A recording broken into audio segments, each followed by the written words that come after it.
As-tu déjà remarqué que, très souvent, notre maison est remplie d'objets qui ne remplissent absolument pas la fonction qu'ils avaient nous promis, des produits qui juraient de simplifier la vie, mais qui en réalité ne font que compliquer le quotidien, accumulent de la poussière et volent un espace précieux dans notre foyer. C'est assez curieux de constater à quel point nous tombons dans le piège du marketing de ces inventions dites miraculeuses, en croyant qu'elles vont résoudre des problèmes de tous les jours, alors qu'en pratique, elles deviennent de véritables poids morts. Je suis le facilitateur, et dans la vidéo d'aujourd'hui, je veux ouvrir tes yeux sur les pires ustensiles que tu possèdes probablement chez toi. Ce sont 11 objets qui n'apportent que frustration, et je vais te montrer des alternatives réellement fonctionnelles. Très probablement, tu en as au moins 3 quelque part dans ta maison. Le premier de la liste est ce fameux seau avec centrifugeuse rotative, aussi appelé balai serpillière rotatif. La publicité est séduisante. Nettoyer le sol sans effort, il suffit d'appuyer sur le manche et voilà. Mais dans la vraie vie, ces seaux se cassent facilement, accumulent la saleté dans des parties impossibles à nettoyer et prennent une place énorme dans le placard. Le manche se tord, les pièces en plastique s'usent, et quand tu t'en rends compte, ton balai miraculeux n'est plus qu'un encombrant de plus entassé dans la buanderie. Bien mieux vaut investir dans une bonne serpillière en microfibre que tu peux essorer à la main, ou avec un simple presse serpillière, et qui va durer beaucoup plus longtemps. Moins de pièces mobiles, moins de risques de casse et de maux de tête. Si tu choisis un balai de ce type, prends-en un de qualité. Et puisque nous parlons du sol, passons au deuxième de la liste, l'aspirateur robot bon marché. Attends, je sais bien que les modèles haut de gamme sont excellents et fonctionnent réellement, mais les versions d'entrée de gamme sont une véritable plaisanterie. Ils manquent d'à peine, manquent de puissance, ne cartographient pas l'espace, restent coincés dans les tapis, se cognent contre les meubles et exigent que tu les surveilles en permanence. C'est presque comme avoir un animal de compagnie désobéissant qui n'apporte que du travail supplémentaire. N'était-ce pas censé être l'inverse? L'idée était d'automatiser le ménage, mais au final, tu perds ton temps à corriger le travail du petit robot. Mieux vaut investir dans un aspirateur portable, puissant, ou même dans le traditionnel balai, accompagné d'une bonne serpillière. C'est basique, mais ça fonctionne. Et toi, dis-moi, es-tu déjà tombé dans la tentation d'acheter l'un de ces modèles bas de gamme? Moi, malheureusement, oui. Et ça n'a pas vraiment bien marché. Le troisième ennemi est le distributeur automatique de savon liquide. Ça a l'air moderne, technologique, presque comme dans un film futuriste. Mais en pratique, c'est une vraie galère. Beaucoup de modèles se bouchent rapidement, gaspillent aussi du savon ou ne fonctionnent pas correctement avec des produits plus épais.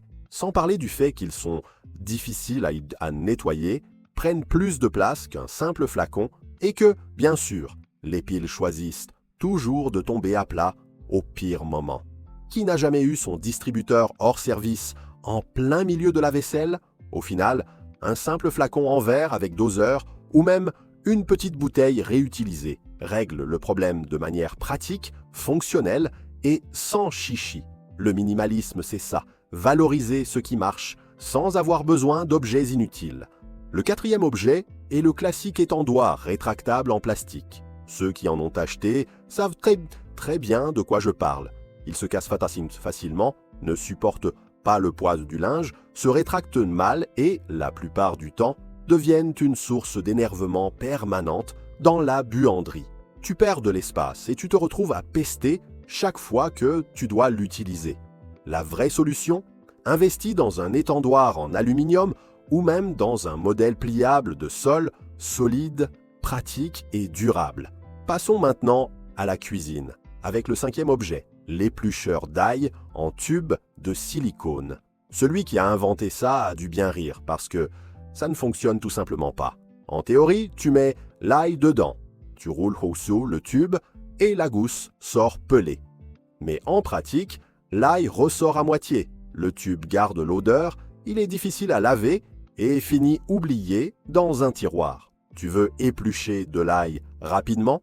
Utilise un couteau bien aiguisé, écrase légèrement avec le fond d'un verre ou achète directement de l'ail déjà épluché.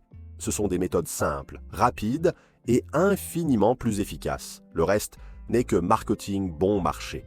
Le sixième objet est aussi un grand classique des publicités miraculeuses, le coupe-légumes en spirale, censé transformer tes courgettes en spaghettis.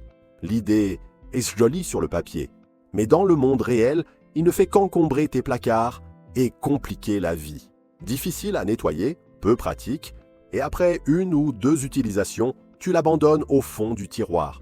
Un bon râpe multifonction fait parfaitement l'affaire. Il coupe, tranche et râpe de multiples façons sans que tu aies besoin d'un objet réservé à une fonction aussi limitée. S'il faut avoir des ustensiles, qu'ils soient polyvalents. En sortant un peu de la cuisine, nous arrivons au septième objet, les grandes boîtes de rangement transparentes. Beaucoup pensent qu'elles sont la solution ultime contre le désordre. Mais en réalité, c'est exactement le contraire. Elles deviennent des dépôts de bric-à-brac oubliés. Tu jettes tout dedans, tu fermes le couvercle, et visuellement, ça paraît rangé. Mais en vérité, tu n'as fait que cacher ton désordre. Et le pire, elles prennent énormément de place et sont très peu pratiques à manipuler lorsqu'elles sont empilées. Tu veux vraiment t'organiser? Préfère de petits paniers avec des fonctions bien définies et révise régulièrement leur contenu. Sinon, tu ne fais qu'emballer du désordre. Le huitième ennemi est le nettoyeur de vitres avec pulvérisateur intégré. Ça paraît utile, mais ça ne tient presque jamais ses promesses. Le jet est faible, le matériau fragile et le chiffon intégré laisse souvent des traces ou des peluches. Et quand une partie casse, c'est tout l'appareil qu'il faut jeter. Bien mieux vaut avoir un simple pulvérisateur séparé et un bon chiffon en microfibre. Ça marche, ça dure plus longtemps et tu dépenses moins. C'est l'exemple parfait qui montre que, parfois, la simplicité est bien plus efficace. En 9e position, les fameuses éponges magiques en mélamine. Oui, qu'on nettoie bien Tani, elles nettoient bien. Personne ne dit le contraire. Mais elles se désagrègent en quelques utilisations, se réduisent en poudre dans ta main et ne sont pas recyclables. Pour des nettoyages ponctuels, ça peut passer, mais pour le quotidien, c'est du pur gaspillage. Les chiffons en microfibre, les brosses rigides et le bon vieux savon neutre viennent à bout de pratiquement toutes les saletés sans générer autant de déchets.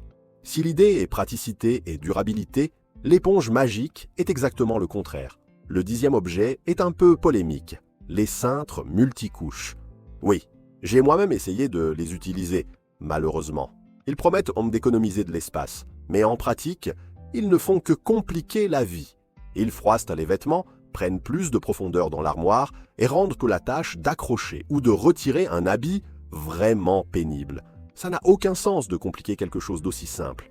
Bien mieux vaut avoir des cintres en bois ou en plastique, tous identiques et résistants, pour garder un système qui facilite l'organisation.